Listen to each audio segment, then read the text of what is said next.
वजन किती आलं ते सांगतेस, पण त्याआधी सकाळी प्रथमला मी थोडीशी मेडिसिन वगैरे दिल्या, कारण की त्याला आज खूप जास्त ताप वगैरे होता.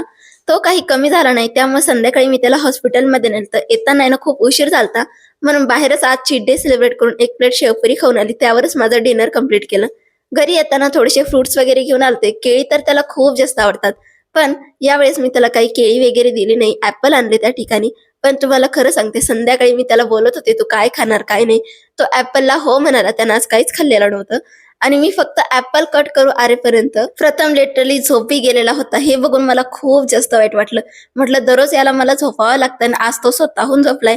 म्हणजे कसं आहे ना, ज्यावेळेस मुलं स्वतःहून झोपतात त्यावेळेसही आईला प्रॉब्लेम असतो आणि आपण झोपवतो त्यावेळेसही प्रॉब्लेम असतो. काय होतं आणि काय माहित नाही. पण हे क्षण बघून आहे ना मला खूप जास्त वाईट वाटलं होतं. अक्षरशः रडू आलतं. म्हटलं जाऊ द्या, त्याचे वडील येतील त्यावेळेस तो बरोबर उठून बसेल त्यांच्या आवाजाने आणि होतंही तसंच. त्यांचे वडील आले की लगेचच माझा प्रथम उठून बसतो आणि आज माझं वजन होतं 57.45. कमी पण नाही आणि जास्त पण नाही झाले. जेवढं आहे तेवढंच टक आहे. चला तर मग पुन्हा भेटूयात.